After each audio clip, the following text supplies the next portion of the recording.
Idealvoyance.fr, coaching de vie spirituelle par téléphone, chat et email présente. Sud Radio, à votre écoute, 16h-17h, Alexandre Delevanne.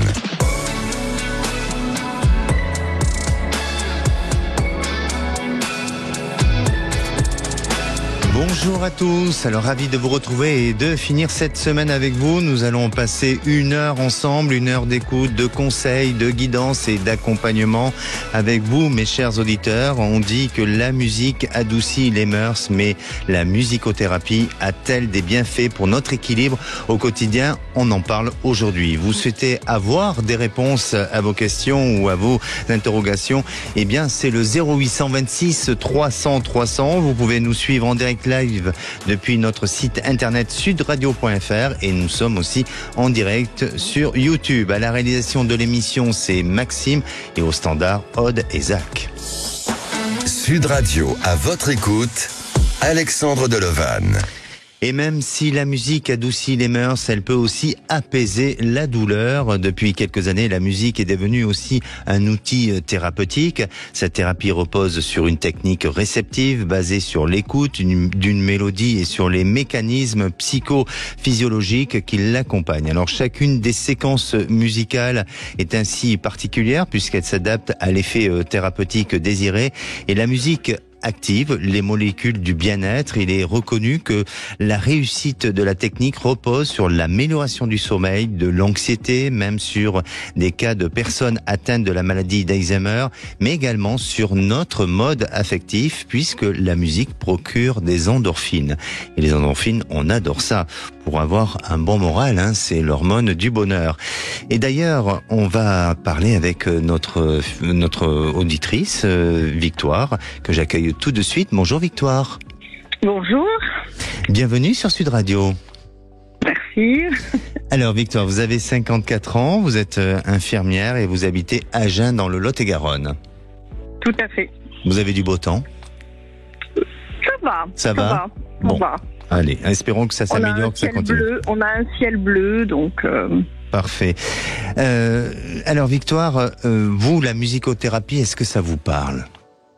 Alors oui, moi ça me parle parce que j'adore la musique, j'adore le chant, et bien souvent il me permet un échange avec, entre autres, vous parliez des patients atteints de la maladie d'Alzheimer,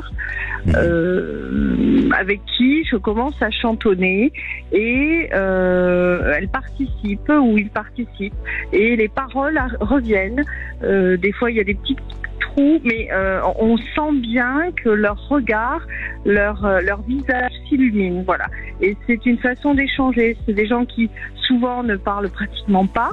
Chez mes patients, et le fait d'échanger ou de chanter, de commencer, ne serait-ce du Piaf par exemple, ou du Brel, de suite ils embrayent sur les paroles, et c'est très j'allais dire c'est très agréable parce que à ce moment-là, je sens effectivement une réunion, une union, voilà. Je sens que la personne est replongée dans une autre époque. Et voilà, des fois elle me dit je me rappelle pas la couleur du chien, ou voilà. Et c'est vrai que merci pour la vie en rose. Oui, effectivement. Notre réalisateur Maxime nous accompagne, il suit l'émission, donc forcément, vous lui avez donné de l'inspiration, et puis lui aussi a peut-être envie de participer ou d'avoir sa séance de musicothérapie, tout simplement. Tout à fait. Et dans mon métier, ça m'aide à moi aussi, parce que ce que je leur transmets, j'ai l'impression que je me le transmets à moi aussi. C'est-à-dire que ça me permet de démarrer une journée beaucoup plus sereine. Puisque vous n'êtes pas sans ignorer que notre profession est très sollicitée, les gens souvent me disent mais vous n'avez pas de problème, vous avez toujours le sourire. Je lui dis mais ça ne servirait à rien de penser à tous les problèmes, alors que la musique nous permet effectivement de nous évader. Exactement. Voilà. Et alors, cette musique, vous l'adaptez en fonction de la demande de vos patients ou tout simplement, c'est vous qui définissez un programme qui corresponde, et est-ce qu'ils sont dans un état de relaxation, de méditation? Comment ça se passe?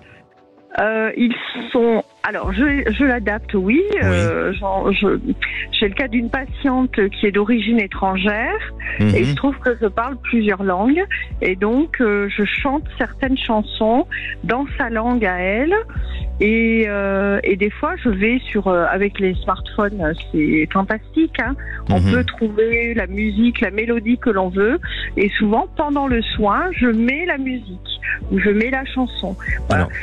Alors, vous êtes très complète, hein, parce qu'en plus d'être une infirmière, vous êtes thérapeute, vous êtes une artiste aussi puisque vous chantez. Et c'est vrai que aujourd'hui, hein, les centres hospitaliers sont de plus en plus, en demande sur ce genre de personnes. Est-ce que vous intervenez dans des centres hospitaliers, dans des endroits comme ça? Alors j'ai travaillé il y a plus de 20 ans en structure, en cancérologie précisément, et là je suis en libéral, voilà. Et par contre c'est vrai que à mon âge, quitte à repréciser, je me pose des questions sur mon avenir professionnel, ne sachant pas. Pourtant, comme j'ai dit à la personne qui m'a appelée, j'adore ce que je fais.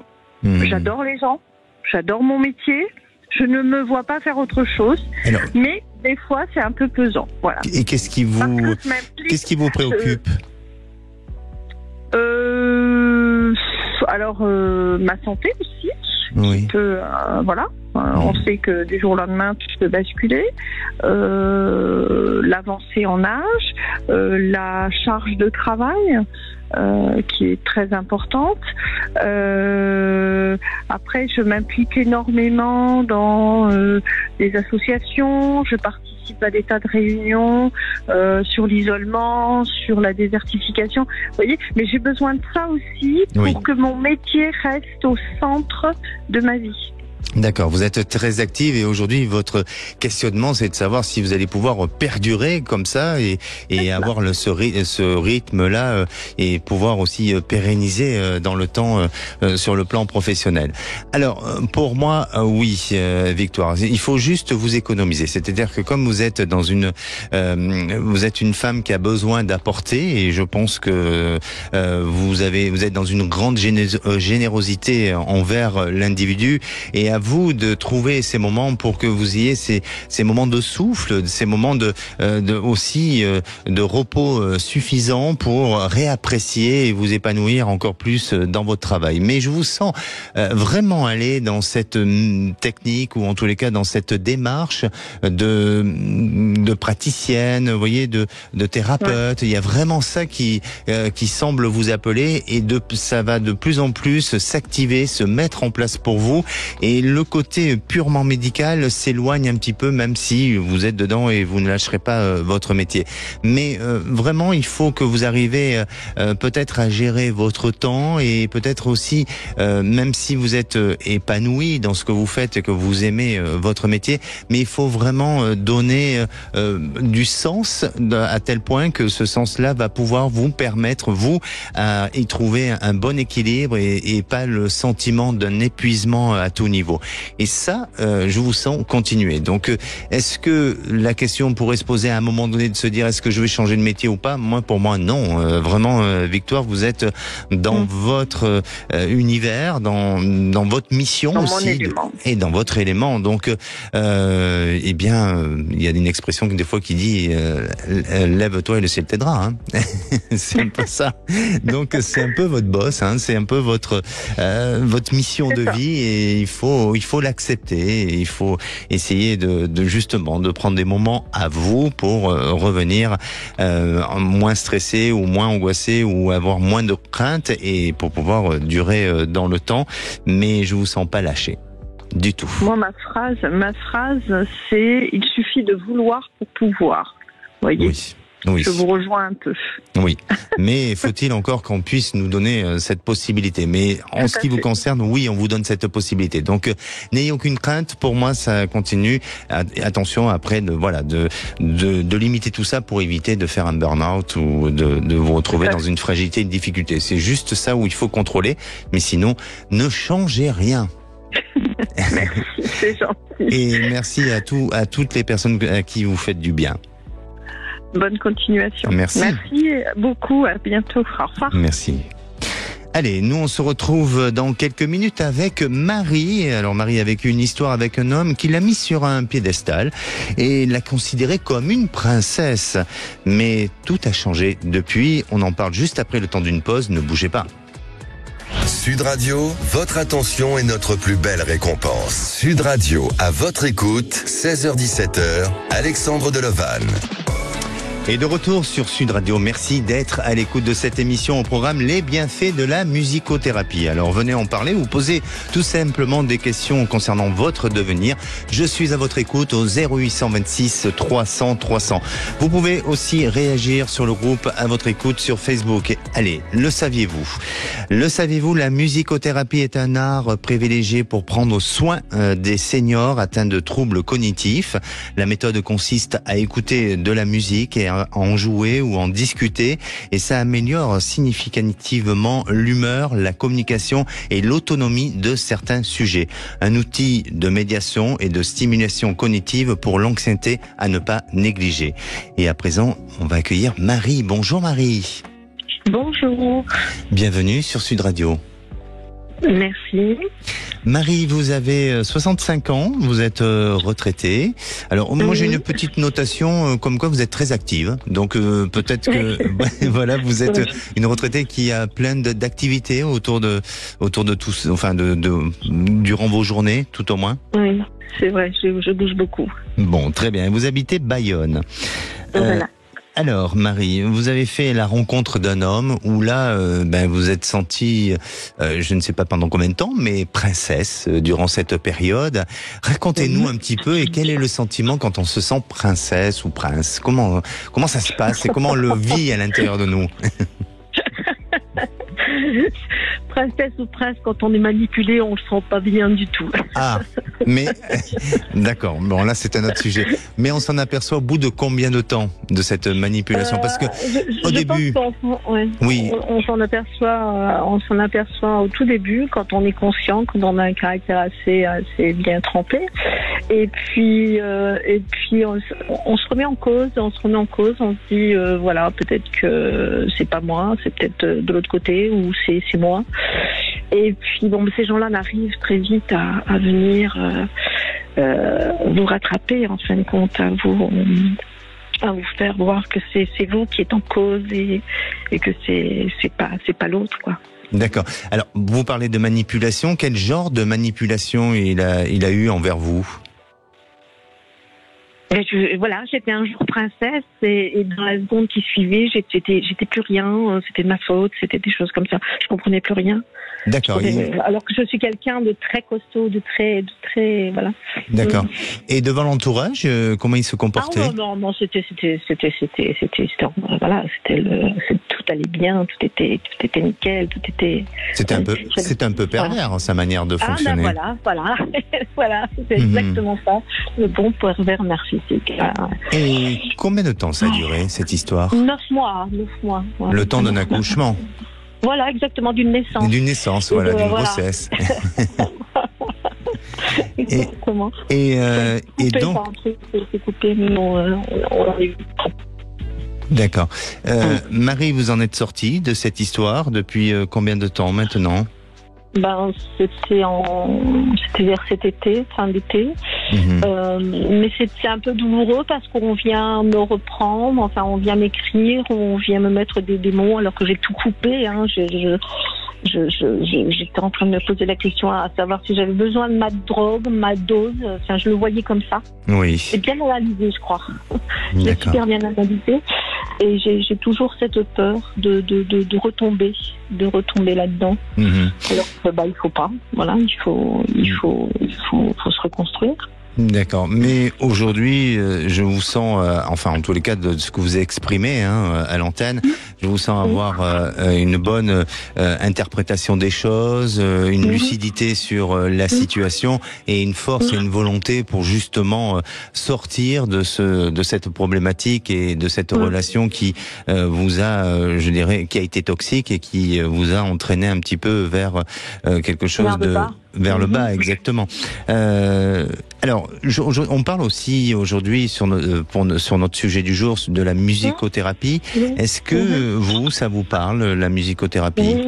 Oui, j'en ai fait il y a à peu près 2 ans. J'ai été opérée, j'ai une petite opération voilà, assez douloureuse. Et je ne supporte pas la morphine. Oui. Je ne supporte pas les mauvaises choses, en fin de compte. Et pour le corps ou le cœur ou les bien sûr, on a bien compris, effectivement. Vous m'avez compris, je crois que je comprends. Et j'ai eu la chance d'avoir cette fameuse luminothérapie, je sais pas quoi, avec de la musique et qui faisait en sorte que de m'apaiser d'un côté pour pas avoir la dose de morphine pour apaiser la douleur. Et c'est vrai que ça m'a beaucoup aidé de ce côté-là. Oui. D'accord, c'était un mélange entre la lumière et la musique. Lumière et la musique. Oui, très bien, très bien. Voilà. Et vous l'avez bien vécu? Justement, ça a évité la douleur. Je l'ai bien vécu, mais on me l'a arrêté assez vite parce qu'il fallait que je sorte rapidement de l'hôpital parce que maintenant, dès qu'on s'est opéré, on dit allez, reprenez votre voiture, on reprenez l'ambulance et retournez à la maison. D'accord. Alors Marie, quelle est votre question aujourd'hui?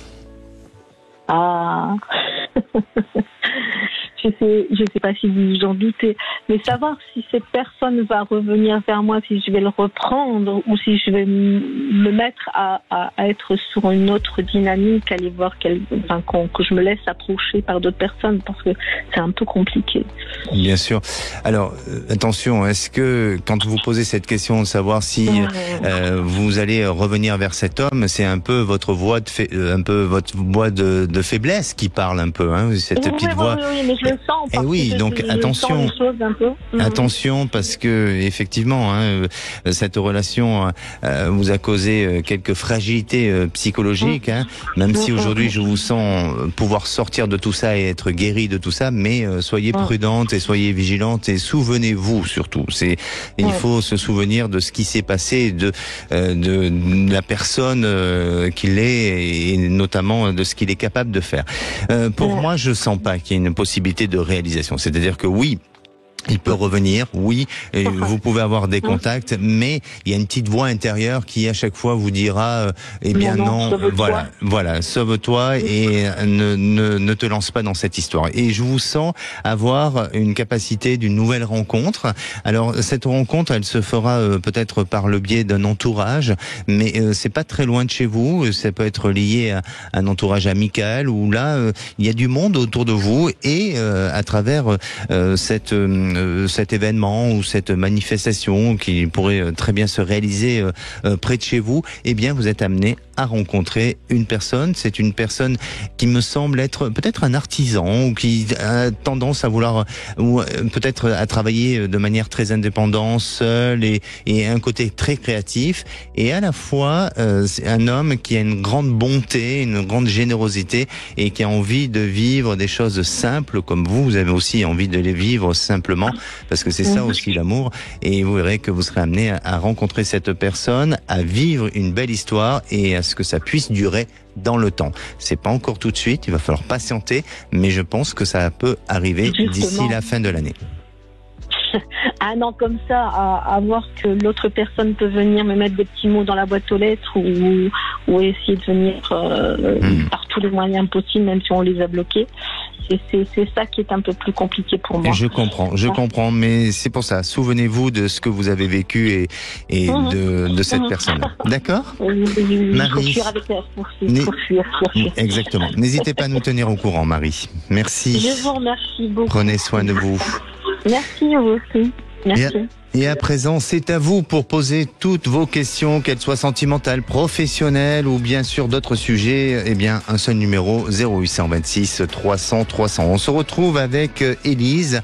Après 11 ans au sein de la caisse primaire d'assurance maladie, Élise a fait une rupture conventionnelle pour faire un CAP, un CAP, en tant que peintre en bâtiment. Moi, je suis toujours fasciné par les personnes qui ont ce courage de vivre une reconversion professionnelle. On en parle dans quelques minutes. À tout de suite. Sud Radio, à votre écoute, 16h-17h, Alexandre Delovan. Sud Radio, à votre écoute, 16h-17h, Alexandre Delovan. Et de retour sur Sud Radio, il est 16h30. Bienvenue à tous ceux qui nous rejoignent pour cette deuxième partie d'émission. Vous pouvez nous suivre en direct depuis notre site internet sudradio.fr et sur le live aussi de YouTube, mais aussi sur Dailymotion. Mais vous pouvez surtout télécharger notre application. Et si à présent vous voulez témoigner ou réagir dans l'émission de lundi, le sujet sera sur les croyances et les traditions de l'astrologie chinoise. Sans oublier que ce samedi 10 février, c'est le nouvel an chinois, c'est l'année du dragon. Alors venez en parler à l'antenne. Aude au standard vous répond au 0826 300 300. Et avant d'accueillir Élise, notre prochaine auditrice, je me dirige vers le groupe à votre écoute sur Facebook et je reprends 2 commentaires concernant notre sujet du jour, celui de Maryse qui nous dit « La musique est partout dans ma vie, c'est grâce à elle, entre autres, que je suis bien dans ma vie. Dès que j'ai un moment de stress ou d'angoisse, un chagrin, un morceau de musique, eh bien, ça me permet d'écouter au calme mes morceaux préférés, de me ressourcer et de m'aider à avancer. » Et puis, j'ai aussi un post de Sandrine qui nous dit « Écouter de la musique, je trouve que ça détend, c'est relaxant et ça me vide la tête. » Et ça, on va pas vous contredire. Et vous, Élise, bonjour. Bonjour Alexandre. Bonjour Élise, bienvenue sur Sud Radio. Est-ce que pour vous, ça vous détend, la musique ? Alors moi, la musique, je m'en sers plus quand je sens que j'ai besoin de lâcher et que j'ai besoin de pleurer. Donc j'écoute des chansons qui me font pleurer, ça me vide la tête, l'esprit et après ça va mieux. Bah, c'est comme une petite thérapie un peu, non ? Voilà. Exactement. Vous avez déjà eu affaire à la musicothérapie ? Non, sinon non du tout. Bon, mais en tous les cas, la manière dont vous dites les choses et aussi de pouvoir soulager une détresse ou autre en écoutant de la musique, eh bien, peut-être que inconsciemment, mais vous êtes dans cette pratique-là. Hein, tout à fait. Alors, vous avez 34 ans, vous êtes auparavant vous étiez, je crois que vous y étiez, hein, vous êtes plus à la caisse. À la CPM. Oui. Tout à fait. Vous y êtes toujours ou pas ? Non, depuis le 31 août. D'accord. Donc vous avez fait cette rupture conventionnelle et aujourd'hui, vous avez décidé de passer, non pas un CAP, mais un CAP de peintre en bâtiment.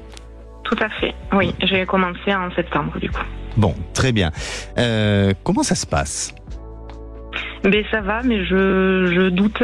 C'est pour ça que je fais appel à vous, parce que bon, effectivement, c'est un grand virage. Et aujourd'hui, je me demande, voilà, si je vais arriver à concilier vie familiale et vie professionnelle, et surtout si je vais enfin réussir à m'épanouir dans mon travail et concrétiser, aller au bout. Alors déjà, je vais vous poser cette question. Comment vous avez fait, ou en tous les cas, pour quelles raisons vous avez pu affronter, ou en tous les cas aller dans un changement comme ça de métier, hein. Vous avez pris un virage à 360 entre ce que vous faisiez auparavant et ce que vous décidez de faire aujourd'hui. Qu'est-ce qui vous a amené à devenir aujourd'hui peintre en bâtiment ? Mais j'avais envie d'un métier, où je voulais retrouver du sens dans mon travail. Et c'est vrai que j'ai toujours aimé la déco, mais ce que j'aime par-dessus tout, c'est le faire et être sur les chantiers et voir le résultat final. Donc voilà. Et dans votre métier d'avant, vous ne trouviez plus d'épanouissement ? Non, je suis partie parce que j'ai fait un burn-out et il y avait aucune, je ne trouvais plus aucun épanouissement dans ce travail ni aucune reconnaissance, malheureusement. Combien de temps vous avez fait ce métier ? 11 ans. 11 ans, d'accord. Est-ce que aujourd'hui votre entourage vous soutient dans votre évolution de vie, dans vos choix ? Tout à fait, oui. C'est même eux qui me boostent en me disant qu'il faut que je prenne confiance et qu'il n'y a pas de raison. Mais moi, j'ai du mal et c'est pour ça que je doute, j'ai peur et j'attendais de voir votre ressenti, savoir si j'ai fait le bon choix. Oui.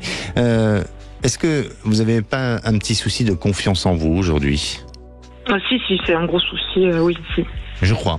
Je crois que votre problème vient de là. Et c'est principalement ce problème-là. C'est-à-dire que pour moi, je ne doute pas sur votre capacité à réussir et à y arriver.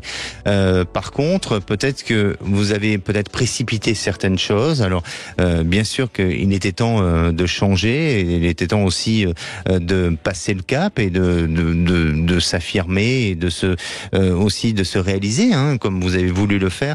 Mais effectivement, il faut prendre ce temps nécessaire pour que vous puissiez gagner de la confiance en vous. Et aujourd'hui, ce qui vous rattrape, c'est cette perte de confiance en vous qui vous amène à douter, à avoir peur de ne pas y arriver, parce que malgré tout, même si c'est un métier qui semble vous passionner, mais d'un point de vue théorique et peut-être plus tard pratique, mais d'un point de vue théorique, c'est quand même assez technique. Et pour moi, c'est ça qui peut vous amener à être dans une crainte ou dans une peur de ne pas être à la hauteur. Arrêtez de douter sur vous. Vraiment. Sincèrement, arrêtez, parce que je vous sens être capable d'y arriver. La seule chose, autorisez-vous ce temps. Alors, si jamais vous avez besoin de faire une pause et si vous avez la capacité au sein de votre formation de pouvoir faire cette pause, faites-le au lieu de vous décourager totalement. Mais n'abandonnez pas. N'abandonnez pas. Est-ce qu'il y a possibilité de revoir ou de prolonger, si vous voulez, une échéance pour vous laisser plus de temps ? En fait, normalement, le CAP se fait en 2 ans et moi, j'ai décidé de le passer en 1 an. Ok. D'accord. Et, je le passe en candidat libre en 1 an, mais si je veux faire la 2e année, je peux tout à fait la faire. D'accord. Alors peut-être que ça se fera aussi avec une 2e année, mais ça ne veut pas dire que vous n'êtes pas capable. Ça ne veut pas dire que il faut renoncer. Bien au contraire. Et je dirais même, à la limite, pour vous, en ce qui vous concerne, Élise, ça serait même mieux en 2 ans, parce que en 2 ans, vous allez beaucoup mieux assimiler les choses et mieux intégrer, et vous serez beaucoup plus performante que trop vite et à la fois à être pris de panique et manquer un peu de compétences, hein, ou d'expérience aussi. Donc voilà. Mais je sens que oui, c'est peut-être possible que les choses se prolongent sur peut-être 2 ans, mais surtout, et là j'insiste bien à dire qu'il faut travailler sur votre confiance en vous, et il ne faut pas douter et il ne faut pas perdre espoir sur cette capacité de réussite, parce que je vous vois vraiment vous réaliser dans ce métier. D'accord. Mais merci beaucoup, Alexandre. Est-ce que ça a répondu à vos interrogations ? Tout à fait. En tous les cas, est-ce que vous-même, vous avez pour intention d'aller plus loin dans ce métier, ou quels sont vos objectifs et vos projets futurs ? Pour l'instant, vu que j'étais un peu perdue, je savais pas trop, mais pourquoi pas un jour, réussir à avoir mon entreprise et me perfectionner plus dans la décoration, la peinture décoration, que la peinture, on va dire, industrielle, de grands bâtiments. D'accord. Bien, moi, ce que je peux vous recommander, c'est d'écouter de la musique. Ça va, comme ça va permettre de pouvoir aller à votre objectif et de vous projeter sur l'avenir. D'accord ?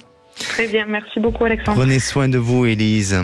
Merci, bon week-end. Merci à vous. Et avant de retrouver notre prochaine auditrice, Sylvie, je vais vous donner des conseils pour justement tout ce qui concerne les bienfaits de la musicothérapie. Alors, vous savez quand même que la musique est synonyme de plaisir. Elle permet de se doper d'ondes positives, d'endorphines, hein, l'hormone du bonheur. Elle diminue le stress et peut être utilisée comme forcément thérapie. Et nous sommes tous réceptifs à la musique, même dès notre plus jeune âge. Et celle-ci développerait même des facultés spirituelles. C'est pour ça que même dans la spiritualité, il y a beaucoup d'enseignements qui se font au travers de certaines musiques.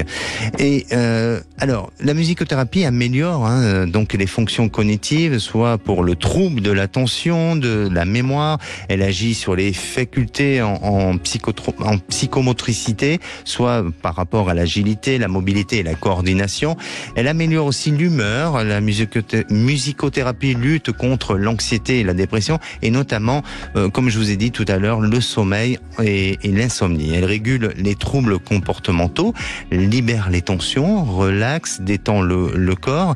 Elle stimule l'expression émotionnelle, verbale ou non verbale, en stimulant la créativité. En conclusion, elle est source d'émotions positives, et c'est une invitation à la rencontre et à nos capacités d'écoute.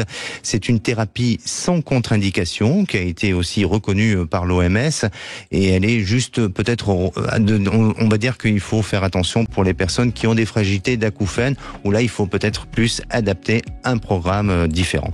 La parole est à Sylvie. Bonjour Sylvie. Bonjour Alexandre. Bienvenue sur Sud Radio. Merci.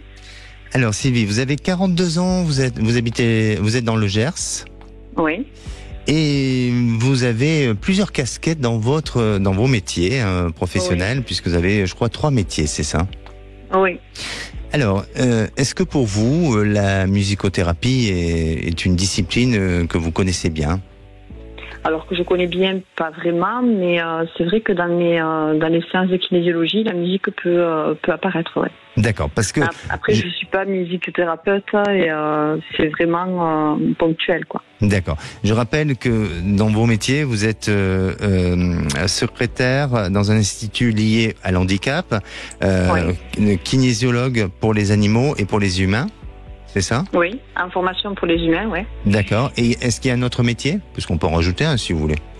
et je suis maréchal ferrant, mais bon, j'ai peu de clients, on va dire. Je fais que les parages, je fais pas le ferrage. D'accord. Et j'ai pour le moment peu de clients. Et j'aimerais l'allier avec la kinésiologie. D'accord. Alors... Aujourd'hui, quelle est l'activité qui domine le plus dans votre existence? Là, pour le moment, je suis à temps plein en tant que secrétaire. Oui. Donc, c'est ce qui me finance une partie de ma formation aussi de kinésiologue. D'accord. Et à partir d'octobre, je me retrouverai à mi-temps. Mmh.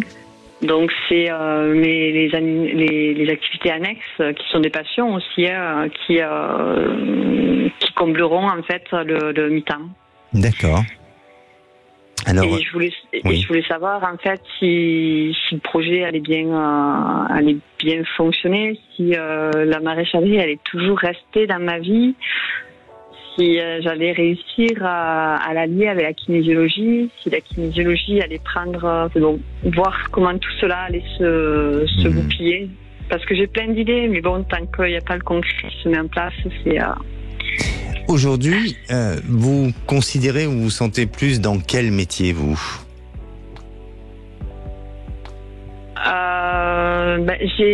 Pour le moment, j'aimerais...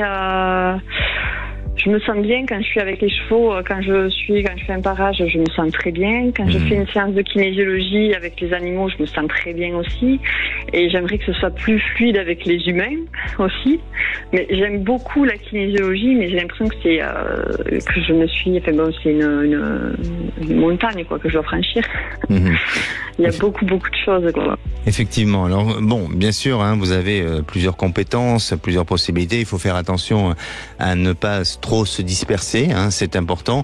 Mais tout ce que vous faites aujourd'hui est c'est cohérent. C'est-à-dire que ça va avec, même si ce sont des secteurs très différents des uns et des autres, mais je dirais il y a une certaine forme de cohérence par rapport à ça. Et je vous sens à la fois faire continuer toutes ces activités, mais peut-être par moment être plus impliqué dans une certaine ou dans une activité et dans une certaine catégorie d'activités, et puis après revenir sur un autre métier. Donc pour moi, les métiers que vous faites, je vous sens les garder, je vous sens continuer. Je vois pas en fait de grands changements. Enfin,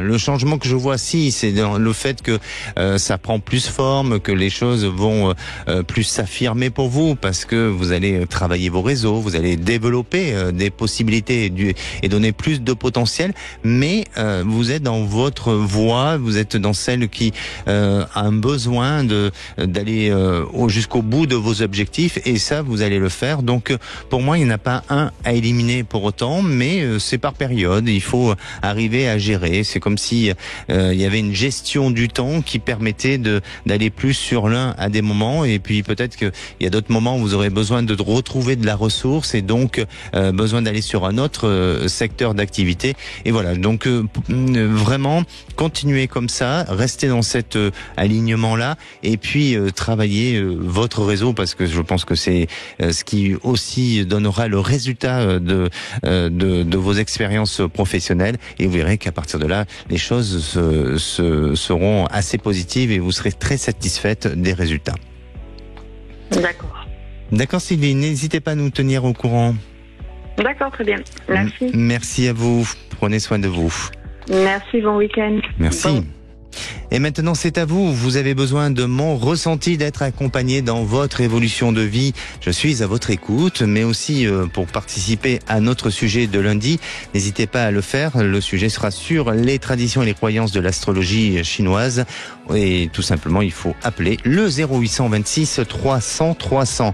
Allez, on se retrouve dans quelques minutes avec Alain, qui se sent instable depuis quelques années. Il a toujours ce besoin d'aller vivre ailleurs. La réponse, c'est dans quelques minutes. Sud Radio à votre écoute, Alexandre Delevanne. Sud Radio à votre écoute, 16h-17h, Alexandre Delevanne. Et de retour sur Sud Radio pour cette dernière partie avant de retrouver les vraies voix présentées par Philippe David et Cécile de Minibus. Il vous reste quelques minutes pour passer à l'antenne de l'émission À votre écoute. Et la parole est à Alain. Bonjour Alain. Oui, bonjour Alexandre. Bienvenue sur Sud Radio, Alain. Merci. Vous avez 61 ans, vous êtes de Oloron-Sainte-Marie et vous êtes retraité, Alain. Ça. Est-ce que, alors aujourd'hui notre sujet du jour sur la musicothérapie, est-ce que vous-même vous avez eu affaire à ce genre de discipline ou est-ce que vous en avez connaissance de ça? Alors j'ai pas eu recours, mais oui. Je connais la musicothérapie, oui, parce que je connais un musicothérapeute, et donc je connais les bienfaits, et il nous en parle de temps en temps des bienfaits et le bonheur qu'il peut provoquer chez les gens, quoi.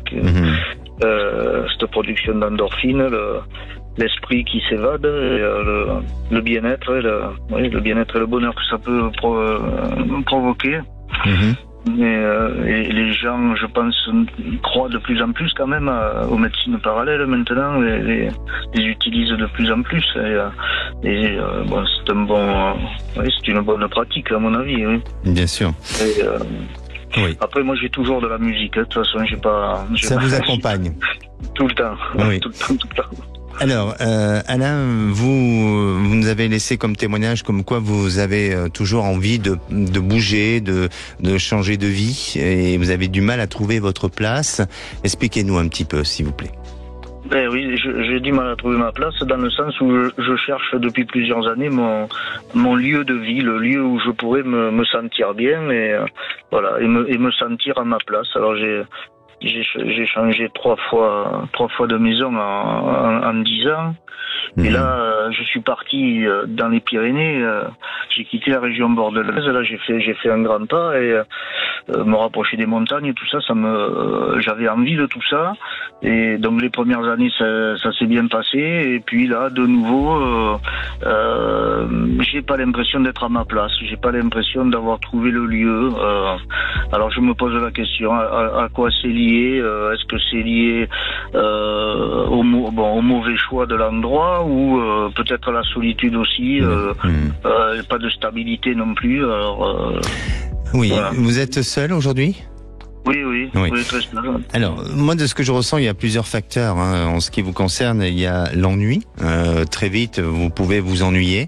Il y a aussi, dans votre passé, un choc émotionnel, affectif. Vous avez vécu peut-être une rupture sentimentale qui vous a fragilisé, qui vous a un peu perdu à un moment donné.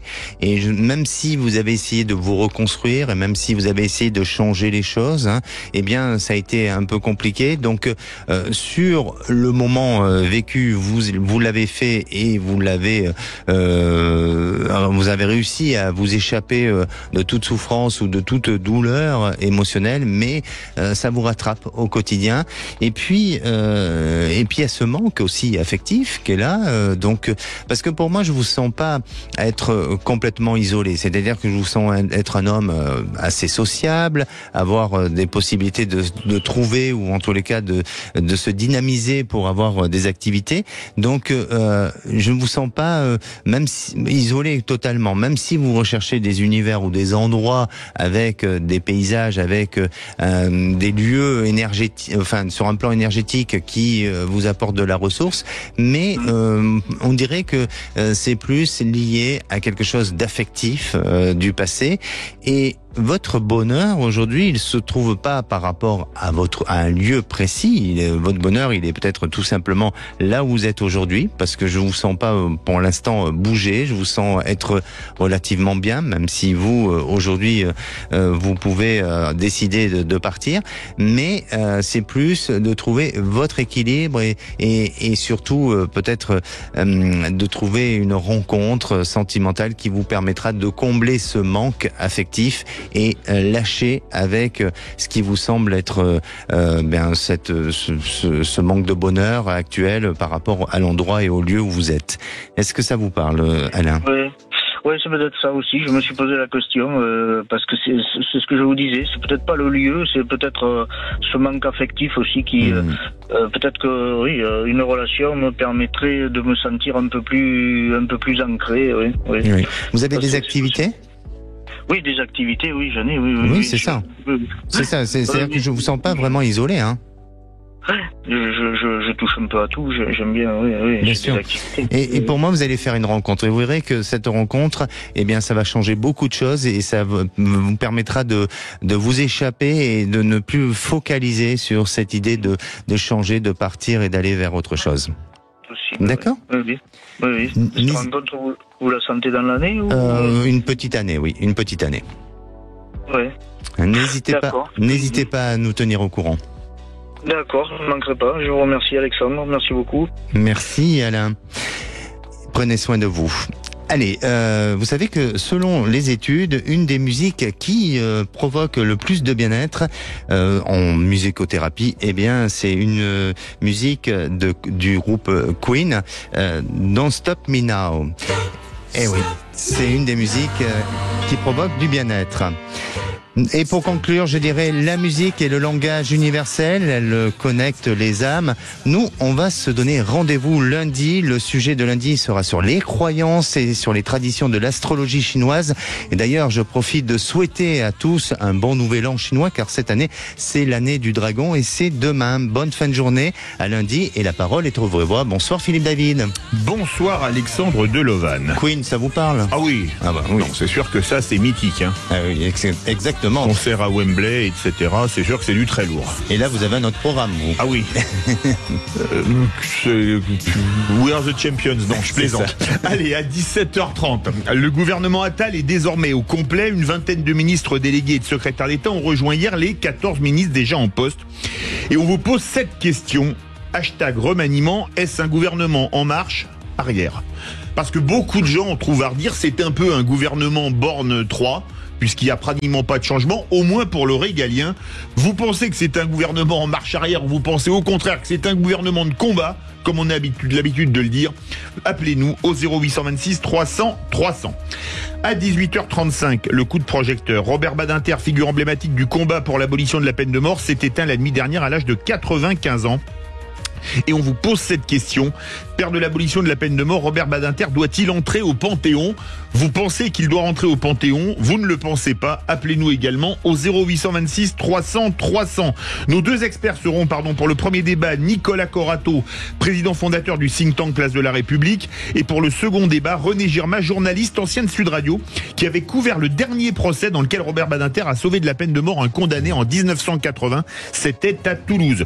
Nos trois vraies voix du jour. Philippe Bilger, Tom Conan et René Chiche. Bonne émission. Sud Radio, à votre écoute, 16h-17h, Alexandre Delovan. Avec idéalvoyance.fr, coaching de vie spirituelle par téléphone, chat et email.